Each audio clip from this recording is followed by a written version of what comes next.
హెబ్రీయులకు రాసిన పత్రిక 12వ అధ్యాయము 14 నుంచి 17 వరకు ఎవరన్నా చదవండి. హెబ్రీయులకు రాసిన పత్రిక 12వ అధ్యాయము 14 నుంచి 17 వరకు.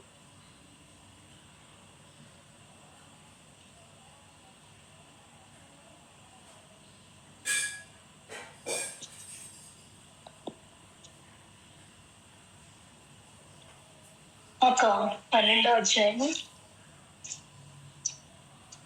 14 నుంచి 17. ఓకే. అందరితో సమాధానమును పరిశుద్ధతయు కలిగి ఉండుటకు ప్రయత్నించుడి. పరిశుద్ధత లేకుండా ఎవడనూ ప్రభువును చూడడు. మీలో ఎవడైనను దేవుని కృపను పొందకుండా తప్పిపోవునేమో అనియు చేదైన వేరు ఏదైనను మలిచి కలవరపరచుట వలన అనేకులు అపవిత్రులై పోవుదురేమో అనియు ఒక పూటి కోటి కొరకు తన జ్యేష్ఠత్వపు హక్కును అమ్మివేసిన ఏశావు వంటి భ్రష్టుడైనను వ్యభిచారి అయినను ఉండెనేమో అనియు జాగ్రత్తగా చూచుకొనుడి. ఏశావు ఆ తరువాత ఆశీర్వాదము పొందగోరి అన్నిళ్ళు విడిచిచు దాని కోసరము శ్రద్ధతో వెదికినను మారు మనసు పొంద నవకాశము దొరకక విసర్జింపబడినని మీరెరుగుదురు.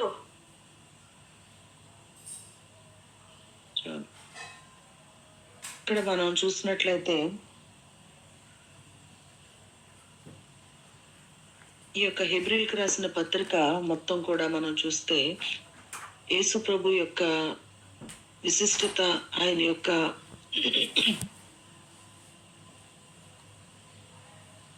ఆయన ఎంత గొప్పవాడో, ఆయన మూలంగానే రక్షణ, ఆయన మూలముగానే మనం పరలోక రాజ్యానికి చేరగలం. ఆయన మోషే కంటే గొప్పవాడు, ప్రధాన యాజకుల కంటే గొప్పవాడు, దూతల కంటే గొప్పవాడు అని ఎలాగ మనము దేవుని మీద ఆనుకోవాలో మనకి పూర్తిగా యేసుప్రభు గురించి చాలా వివరంగా మనకి అక్కడ అర్థమవుతా ఉంది. అయితే దేవుడు మనకి ఇచ్చిన అవకాశాన్ని ఏ రకంగా కూడా మనం పోగొట్టుకోకూడదు. చాలా సింపుల్గా, చాలా చిన్నగా, చిన్న చిన్న విషయాల్లో మనము కాంప్రమైజ్ అయిపోవటాన్ని బట్టి మనము ఆయన మనకిచ్చిన గొప్ప ఆధిక్యతను పోగొట్టుకునే పరిస్థితులు ఉన్నాయి. దాని విషయమై హెచ్చరిస్తూ మనకి మరి ఈ యొక్క కొన్ని వచనాలు మనం ధ్యానించినట్లయితే, అందరితో సమాధానమును పరిశుద్ధతయు కలిగి ఉండుటకు ప్రయత్నించుడి. సమాధానం,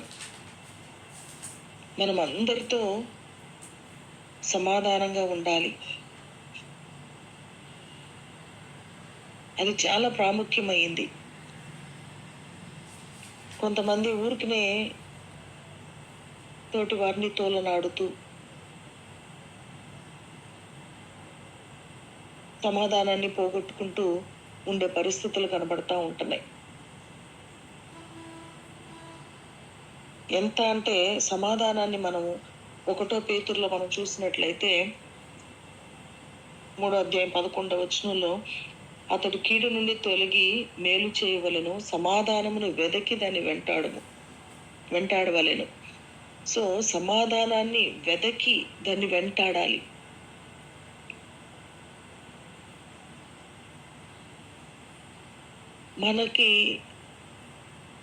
మనకి సమాధానం లేకుండా, మనం ఇతరులతో సమాధానం లేకుండా, మనకు నెమ్మది లేకుండా, దేవునితో మనకు సమాధానం లేకుండా మనము కొన్నిసార్లు సాగిపోతూ ఉంటాం, నిర్లక్ష్యం చేస్తూ ఉంటాం.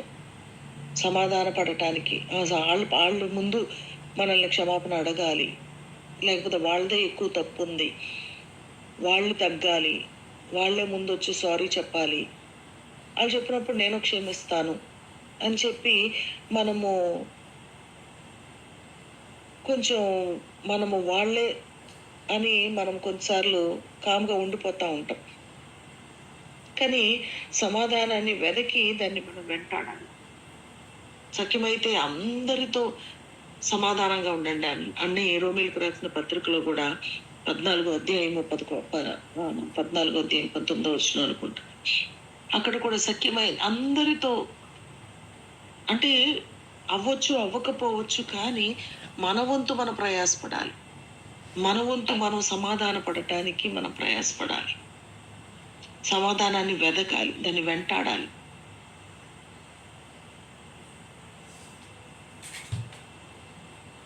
కాబట్టి ఆ సమాధానము ఏ రిలేషన్షిప్ లోనైనా ఏదో ఒక మాట వస్తుంది.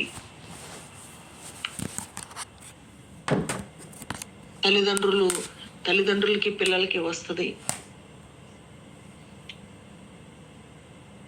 అప్పుడు కూడా ఏంటంటే మనం ఎందుకులే పిల్లల మనం క్షమాపణ అడగాల అని కొన్నిసార్లు నిర్లక్ష్యంగా ఉంటాం. పిల్లలకి మనం నేర్పించాలి కాబట్టి మనమే తగ్గించుకొని మనం సారీ చెప్పినప్పుడు వాళ్ళు నేర్చుకుంటారు. కానీ మనం అలా కొన్నిసార్లు చెప్పకుండా వాళ్ళ దగ్గర మనం తగ్గించుకునేది ఏముంది, వాళ్ళకి మనం చెప్పేది ఏముంది అన్నట్లుగా మనం ఉన్నప్పుడు వాళ్ళు నేర్చుకోరు. చిన్న పిల్లలకి మనం నేర్పించేటప్పుడు ఏదైనా ఇవ్వమన్నప్పుడు థ్యాంక్ యూ అని చెప్తే వాళ్ళు చిన్న చిన్న విషయాలకి వాళ్ళు నేర్చుకుంటారు. మనం చెప్తుంటేనే వాళ్ళు నేర్చుకుంటారు. మనం ప్రతిదీ కూడా వాళ్ళకి చేసి చూపిస్తే వాళ్ళు త్వరగా నేర్చుకుంటారు. అన్నీ చేస్తాం, కానీ ఇలాంటి విలువైన వాటిని మనం కొన్నిసార్లు మనం నేర్పించకుండా ఉంటాం.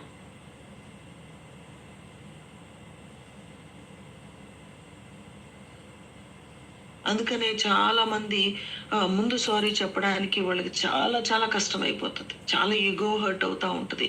లేకపోతే అనేక విధాలుగా చాలా స్ట్రగుల్ అవుతా ఉంటారు.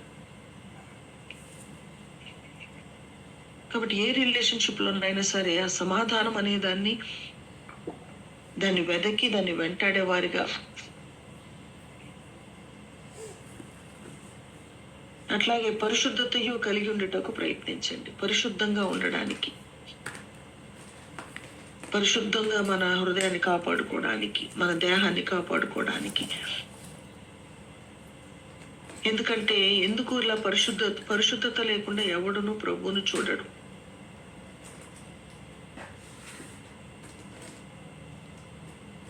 ఏ విషయంలోనైనా సరే మనము కాంప్రమైజ్ అవ్వకుండా ఉండాలి. వ్యక్తి విషయంలో మనం కాంప్రమైజ్ అయిపోతా ఉంటే మన పరిశుద్ధతను పోగొట్టుకుంటాం. అట్లాగే తొందరపడి కొన్నిసార్లు తోటి వారిని తోలనాడే పరిస్థితులు. దేవుని యొక్క స్వరూపంలో చేయబడిన మనము ఎవరిని కూడా తృణీకరించకూడదు, ఎవరిని కూడా మనం త్రోసివేయకూడదు. అలాగని చెప్పి అందరినీ కూడా నెత్తి మీద పెట్టుకోకూడదు. లేకపోతే దేనికోసమో మనము చిన్న చిన్న వాటి కోసం మనము త్యాగము చేసేసి, లేకపోతే అలా కూడా ఉండకూడదు. దేవుని యొక్క జ్ఞానం మనకు కావాలి. ఎలా ఉండాలి, ఎట్లా మనము ఎంతవరకు తగ్గించుకోవాలి కానీ కాంప్రమైజ్ అయిపోకూడదు. కాబట్టి మన పరిశుద్ధతను పోగొట్టుకోకూడదు.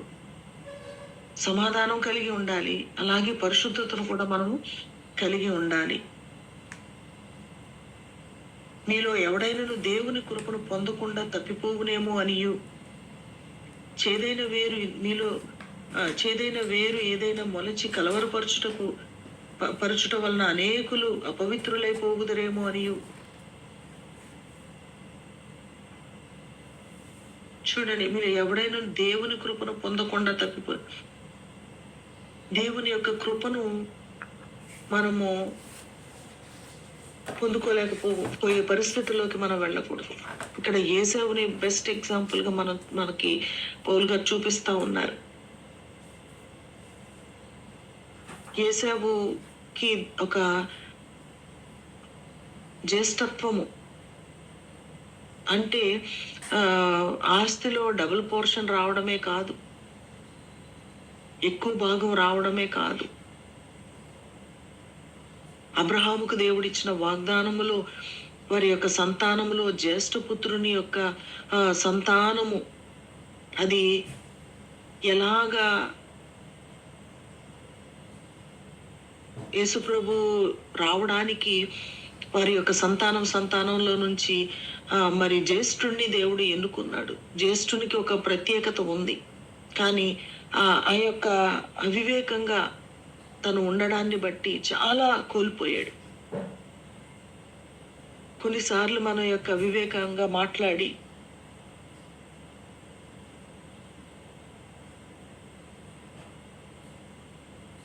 మనము పొందుకోవలసిన వాటిని పొందుకోలేకపోతాము, లేకపోతే అవి న్యాచురల్గా మనకు రావాల్సినవైనా సరే వాటిని మనం పోగొట్టుకుంటాం. ఇక్కడ ఏశావు తను ఒక్క పూటి కొరకు ఒక్క పూట ఆకలిస్తా ఉంది. అక్కడ మనం చూసినట్లయితే ఆదికాండం 24వ అధ్యాయంలో ఎంత ఆకలితో ఉన్నాడు. నేను చచ్చిపోయేలాగా ఉన్నాను, నాకు ఈ జ్యేష్ఠత్వం ఎందుకు అంటే దాని యొక్క విలువను, అంత విలువైన దానిని ఆ విలువను తను గ్రహించలేదు, విలువైన దానిగా ఎంచుకోలేదు. కానీ దేవుని యొక్క దృష్టిలో ఆ జ్యేష్ఠత్వం అనేది ఎంత విలువైనదో, దాన్ని ఎంత సింపుల్గా ఒక పూట కూటి కొరకు దాన్ని అమ్మేసుకున్న వాడిగా కనబడతా ఉన్నాడు.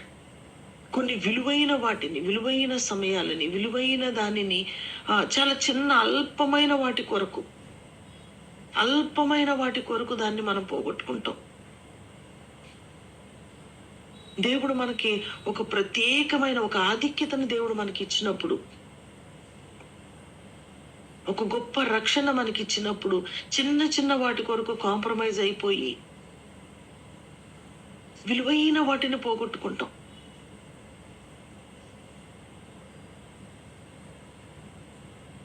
దుష్టునికి అవకాశం ఇస్తాము. నేను నా పిల్లలతో చెప్తా ఉంటాను, దేవునికి ఒక గొప్ప ప్రణాళిక ఉంది మన విషయంలో. మీ విషయంలో చాలా దేవుని గొప్ప ప్రణాళికను మీరు చిన్న వాటి కొరకు కాంప్రమైజ్ అయిపోయి దేవుని యొక్క ప్రణాళికలో నుంచి మీరు బయటికి తప్పిపోతారేమో. లోకంలో చాలా అల్పమైనవి కనబడతా ఉన్నాయి మనకి. ఆ లోకంలో ఉన్న వాటి కొరకు, అల్పమైన వాటి కొరకు మనము కాంప్రమైజ్ అయిపోతున్నామా? తర్వాత మనము ఎంత ఏడ్చినా, ఎంత పశ్చాత్తాపడినా కొన్ని మనం అంత సులువుగా పోగొట్టుకుంటున్న వాటిని మనం పర్లేదు మరలా మనం పొందుకోగలం అని అనుకుంటే చాలా పొరపాటు. ఒక కుర్రాడు అంటా ఉన్నాడని చెప్తున్నారు ఒకళ్ళు. ఏముంది ఈ పరిస్థితులన్నీ మరి ఎలాగా మనము ఇది చేసుకోవాలి? నాకు తప్పదు, నేను అబద్ధం ఆడక తప్పదు, లేకపోతే నాకు ఇవన్నీ చేయకుండా తప్పదు, ఇవన్నీ నేను చెయ్యాలి, నా కుటుంబాన్ని నేను పోషించుకోవాలి, నా పరిస్థితులన్నిట్లో నేను ముందుకు వెళ్ళాలి అంటే నేను చాలా తప్పులు చెయ్యాలి, కానీ సాయంత్రం నేను అన్ని ఒప్పేసుకుంటాను కదా. దేవుని యొక్క కృపను ఎంత చులకన చేసేస్తున్నారో చూడండి. సూర్యుడు అస్తమించే లోపల సమాధాన పడమన్నాడు కదా, లేకపోతే అప్పుడు లోపల నేను అన్ని ఒప్పేసుకుంటే సరిపోతుంది కదా. అంటే ఆ రోజంతా కాంప్రమైజ్ అయిపోయి సాయంత్రం ఒప్పేసేసుకుంటే దేవుడు కనికరించేస్తాడా? కృప విస్తారంగా ఉంది అని చెప్పేసి మన పాపంలో నిలిచి ఉందామా?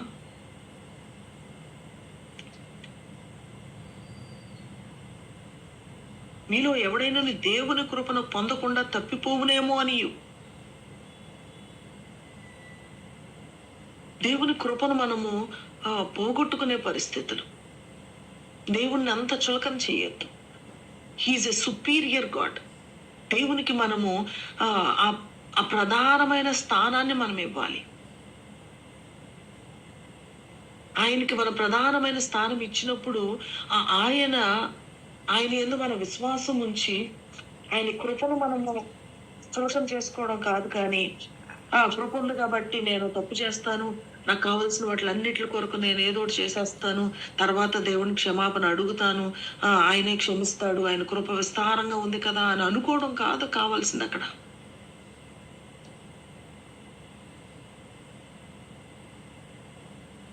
తప్పు చేయకుండా ఉండి ఈ పరిస్థితుల్లో నేను ధైర్యంగా నిలబడితే ప్రభువే నాకు సహాయం చేస్తాడు. నేను తప్పు చేయకుండా నిలవబడితే అది నష్టం కాదు, నాకు అది మేలే అవుతుంది అని విశ్వాసముతో ప్రభువును ముందు పెట్టి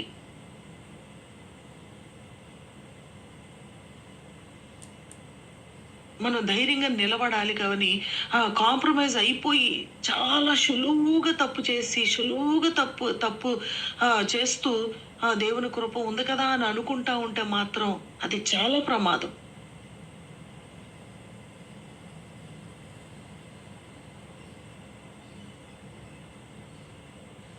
ఏశావు అట్లాగే అనుకున్నాడు. చాలా సులువుగా జ్యేష్ఠత్వం, సర్లే నేను ఆకలితో చచ్చిపోతున్నాను కదా,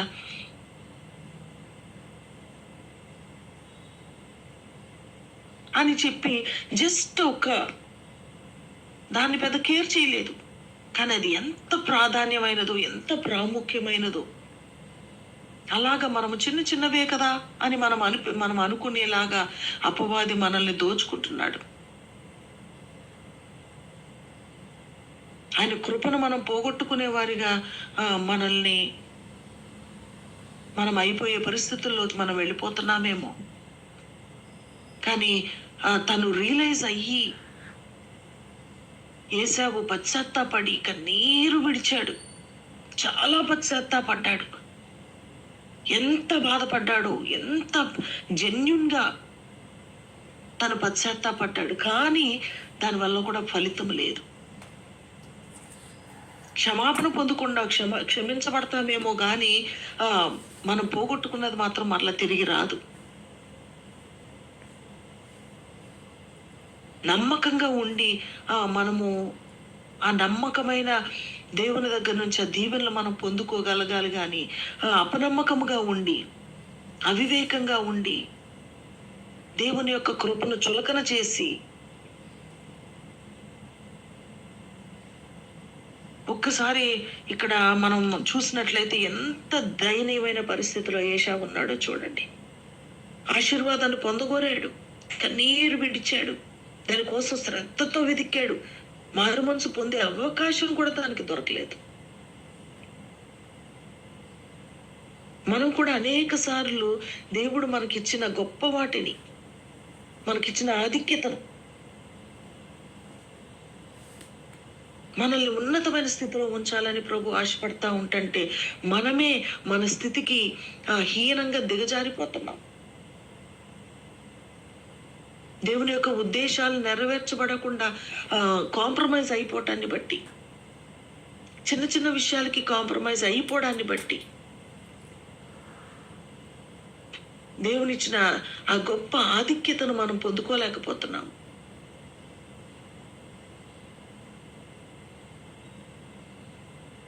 ఆయన మనల్ని ఆశీర్వదించాలని చూస్తున్న దేవుడి, మనల్ని ఉన్నతమైన స్థితిలో ఉంచాలని, మనల్ని జ్యేష్ఠులుగా ఉంచాలని.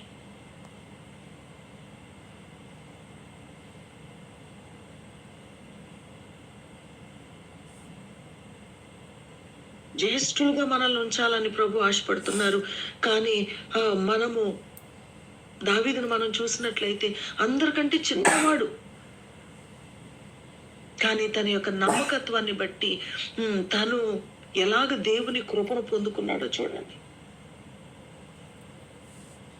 దేవుని కృపను పొందుకున్నాడు, ఎక్కడా కాంప్రమైజ్ అవ్వలేదు, దేవుని కొరకు నిలవబడ్డాడు, ఎక్కడ దుష్టునికి అవకాశం ఇవ్వలేదు.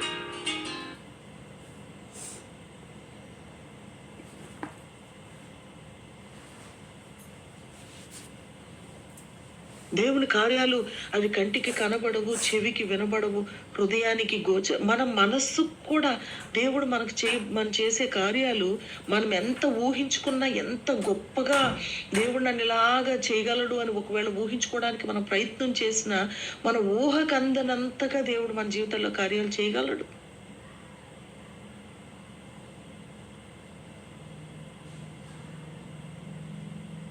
అంతగా మనల్ని లేవనెత్తగలడు. కానీ మనలో ఆ పరిశుద్ధతను మనం కాపాడుకుంటున్నామా? అలా కాంప్రమైజ్ అవ్వకుండా ఉండి దేవుని కృపను పోగొట్టుకోకుండా ఉండడానికి మనము ఈ లోకంలో ఉన్న అల్పమైన వాటి కొరకు దేవుడిచ్చే గొప్ప వాటిని పోగొట్టుకునే పరిస్థితిలో ఉన్నామా? ఎలా ఉన్నాము? కాంప్రమైజ్ అయిపోయి చిన్న చిన్న విషయాల్లో కూడా, చిన్న చిన్న వాటి కొరకు కూడా కాంప్రమైజ్ అయిపోయి మనము అపవిత్రపరచబడి ఆ పరిశుద్ధతను పోగొట్టుకొని, లేకపోతే అలా వాటిలన్నిటిని పోగొట్టుకొని తర్వాత మనం ఎంత పశ్చాత్తాపడదామన్నా, ఎంత చేద్దామన్నా, ఎన్ని చేసినా కూడా ఆ అవకాశం అనేది ఉండదు.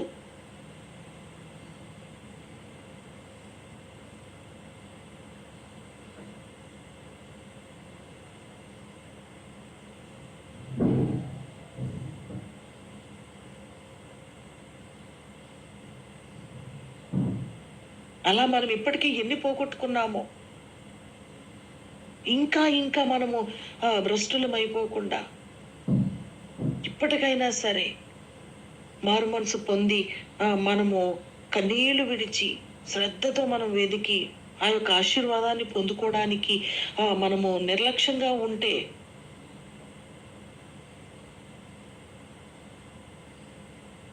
కొన్నిసార్లు మన తప్పులు మనకు అర్థమైనా కూడా తర్వాత మనం మారదాంలే, తర్వాత పశ్చాత్తాపడదాంలే, తర్వాత క్షమాపణ అడుగుదాంలే.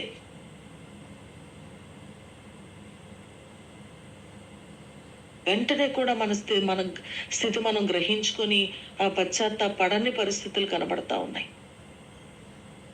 దేవుని యొక్క కృపను ఆయన కరుణామయుడు, ఆయన కృపామయుడు, లేకపోతే ఆయన కృప విస్తారంగా ఉంది, ఆయన కృప ఏమి తక్కువ కాదు అని మనం నిర్లక్ష్యంగా ఉంటే ఖచ్చితంగా మనము ఆయన యొక్క కృపను పొందకుండా తప్పిపోతామేమో అని మనకి ఎగ్జాంపుల్తో కూడా ఇక్కడ మనకి కనబడతా ఉంది. చాలా సిల్లీగా తీసుకున్నాడు. ఆకలేస్తుంది, ఎక్కడికి పోద్దులే నా జ్యేష్ఠత్వం. అంత నిర్లక్ష్యంగా, అంత అలక్ష్యంగా మన యొక్క లైఫ్లో కూడా, మన పరిస్థితుల్లో కూడా మనం అలాగే ఉన్నాము. We're taking God for granted. భార్యాభర్తల యొక్క రిలేషన్షిప్ని టేకింగ్ ఫర్ గ్రాంటెడ్. నా భార్య చేసుకుంది, అడగపోద్ది.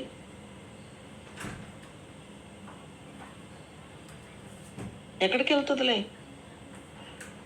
తను మంచిగా ట్రీట్ చేయాల్సిన అవసరం ఏముంది, పడి ఉంటుందిలే, కావాల్సినవన్నీ మనం ప్రొవైడ్ చేస్తున్నాం కదా, ఇంకెక్కడికి వెళ్తుంది?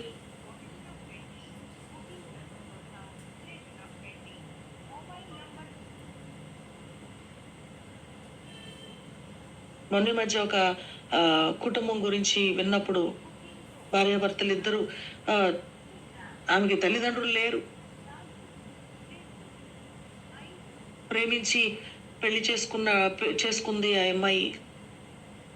ఆ అబ్బాయి వాళ్ళ తల్లిదండ్రులు చాలా దయతో, సరే తల్లిదండ్రులు లేని పిల్ల కదా అని చెప్పి ఆ పిల్లను ఇంటికి వస్తే రానిచ్చి మరి ఆ కొడుక్కి పెళ్లి చేశారు. అన్ని ఆ పిల్లకి బంగారం, వాళ్ళకి ఒక కూతురు కూడా ఉంది. మళ్ళీ రేపు ఆ కూతురికి పెళ్లి చేయాలంటే మరి మనం చేయాల్సినవి అన్నీ, మరి ఈ పిల్లను కూడా మన కూతురులాగా చూసుకొని చేస్తే చేయాలి కదా అని చెప్పి ఆ పిల్లకి ఏం చేయాల్సి వస్తుందో ఈ పిల్లకి ముందుగానే అన్నీ చేశారు. ఒక కూతురుకు పెళ్లి చేసినట్లుగా బంగారం కొని అన్నీ చేశారు. ఇంకా ఒక రకంగా కూతురు అంటే కొన్ని పెళ్ళైన తర్వాత కొన్ని రోజులు వచ్చి వెళ్ళిపోతుందేమో కానీ ఈ అమ్మాయి ఎప్పటికీ ఇంట్లో ఉండిపోయేలాగా ఆ తల్లి చెప్తా ఉంది. ఆ శ్రీమంతం అంటే శ్రీమంతము, పిల్లల పుట్టినరోజులు అంటే, లేకపోతే ఏ చిన్న ఫంక్షన్ అయినా సరే బంగారం పెట్టే విషయంలో కానీ కూతురికి అంటే ఎక్కువ చేసాం మేము. అన్నీ చేశారు. తర్వాత కొంతకాలానికి వాళ్ళు మరి వేరే దేశానికి ఉద్యోగ నిమిత్తం అక్కడికి వెళ్ళిన తర్వాత ఉండి ఆ అమ్మాయి వాళ్ళిద్దరికీ చిన్నగా గొడవలు ప్రారంభమైనాయి. ఇంకా మనం కలిసి ఉండలేము, నువ్వు వేరుగా ఉండు, నేను వేరుగా ఉంటాను. వీళ్ళు నమ్మలేకపోతున్నారు. ఎంత ప్రేమించాం కదా మనము, ఇంత చూసాం కదా, అంత ఎలాగా మర్చిపోతారు? ఎప్పుడు గొడవ పడలేదు, ఎప్పుడు క్వశ్చన్ చేయలేదు మమ్మల్ని. అమ్మ అమ్మ అని ఉంది, ఇంత చేసి ఇప్పుడు ఇలా ఉంది. ఏంటి అమ్మా ప్రాబ్లము చెప్పు? మా అబ్బాయి ఏమన్నా కొడుతున్నాడా, ఏమన్నా తాగి వస్తున్నాడా, ఏమన్నా వేరే వాళ్ళతో మాట్లాడుతున్నాడా అమ్మాయిలతో? అవన్నీ ఏం లేవమ్మా. మరి ఏంటి అంటే ఆ అమ్మాయి చెప్పిన మాటలు నన్ను పట్టించుకోవట్లేదు.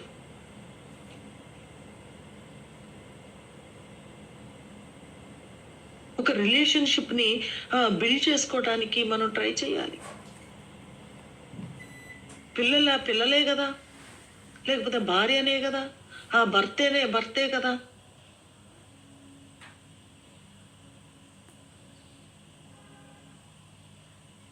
అని చెప్పి ఏ రిలేషన్షిప్ ని కూడా మనము we cannot take it for granted.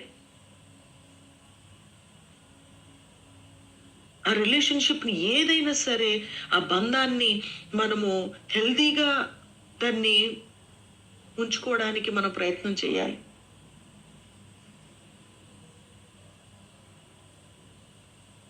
తర్వాత కొన్ని రోజుల తర్వాత తను వేరుగా ఉంటూ తన స్థితిని తను ఆలోచించుకుంటున్నప్పుడు నేను కూడా విసిగిపోయి పట్టించుకోకుండా అలా నేను ప్రేమగా లేకుండా నేను అట్లా ఉన్నాను అని చెప్పి తను కూడా ఒప్పుకుంటున్నాడు. తన స్థితి తనకు అర్థమవుతా ఉంది. ఇప్పుడు ఎలాంటి పరిస్థితి అంటే ఇంకా తను విసిగిపోయి నాకు ఇక వద్దు, లేకపోయినా నేను హ్యాపీగా ఉంటాను, కానీ ఆయన ఉండి నన్ను నిర్లక్ష్యం చేస్తూ లేకపోతే అలా అని చెప్పి తను చాలా గట్టి నిర్ణయం తీసుకునే పరిస్థితిలో కనబడతా ఉంది.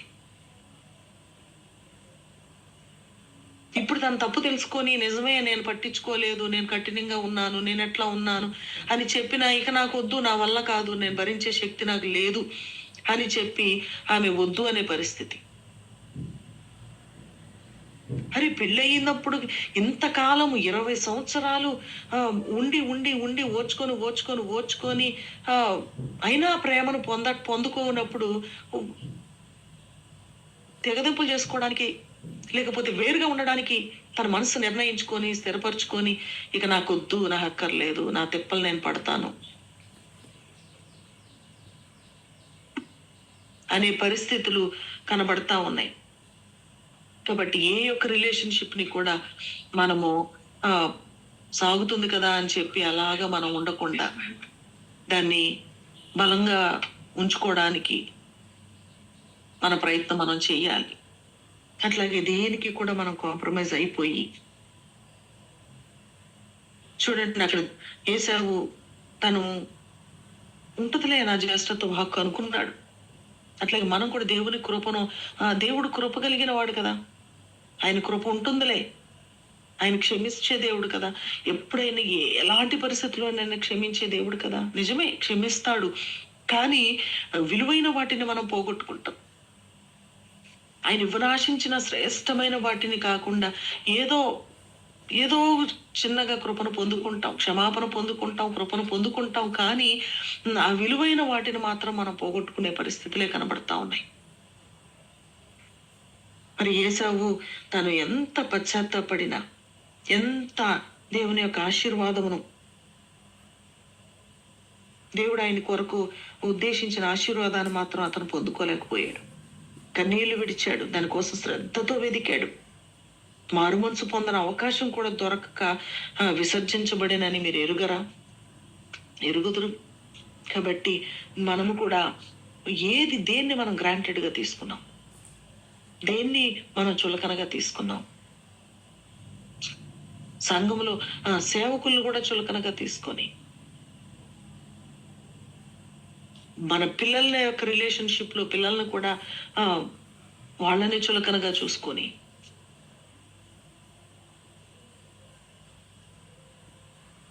భార్యాభర్తల యొక్క రిలేషన్షిప్ లో కూడా చులకనగా చూసుకొని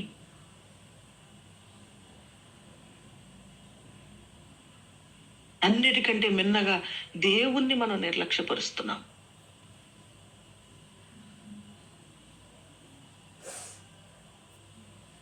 దేవునితో మనము సమాధానపడి, ఆయన కృప కలిగిన దేవుడు కదా అని చెప్పి నేను దేవుణ్ణి నిర్లక్ష్యం చేస్తూ లోకాన్నే మనం లోకంలో మనకు కావాల్సిన వాటి వచ్చినప్పుడు దేవుని ప్రక్కన పెట్టి లోకానికి ప్రాధాన్యత ఇచ్చి, లోకానుసారమైన పద్ధతులకు ప్రాధాన్యత ఇచ్చి, లోకంలో ఉన్న వాటిని ముందు పెట్టుకుంటూ దేవుణ్ణి నిర్లక్ష్యం చేస్తూ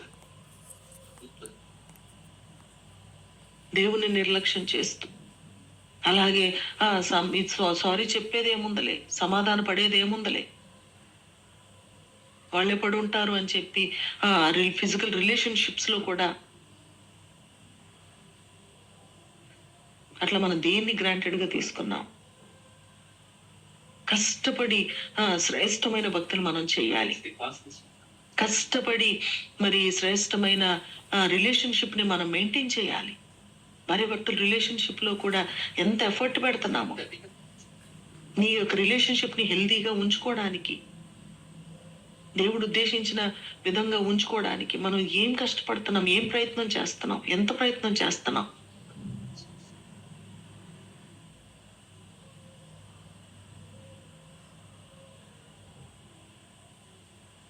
కాబట్టి మన ప్రయత్నము ప్రతి విషయంలో మనం ప్రయత్నం చేస్తున్నామా లేదా?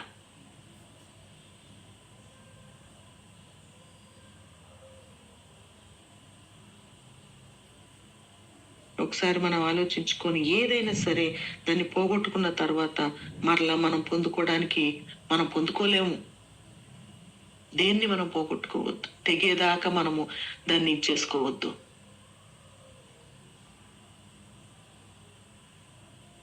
మనుషుల కోసం, పరువు కోసం మనము ఉన్నామా, లేకపోతే మన యొక్క రిలేషన్షిప్ లో ద బెస్ట్ ఇదిని మనము మెయింటైన్ చేయగలుగుతున్నామా? ఆ బెస్ట్ రిలేషన్షిప్ ని మనం కలిగిన వారుగా ఉన్నామా?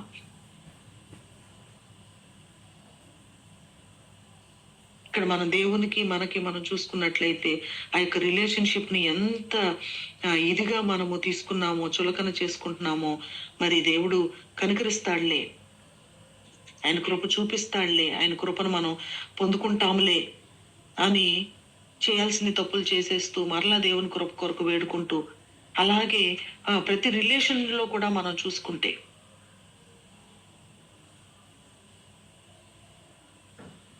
మనము ప్రతిదీ కూడా ఆ నిర్లక్ష్యం అనేది భక్తిలోనే కాదు అన్నిట్లోనూ కనబడుతుంది.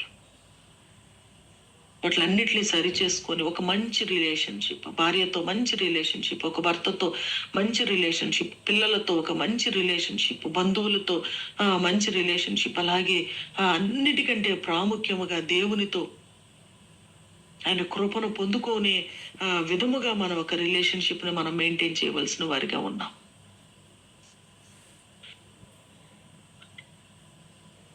ఆ విషయాన్ని మనం గ్రహించి మనము పశ్చాత్తాపడి మారు మనసు పొందే అవకాశం ఉన్నప్పుడే మనము విసర్జించబడే పరిస్థితులకు వెళ్లకుండా మనం దేవుని తట్టు చూసే విధంగా చిన్న ప్రార్థన చేసుకుందాం.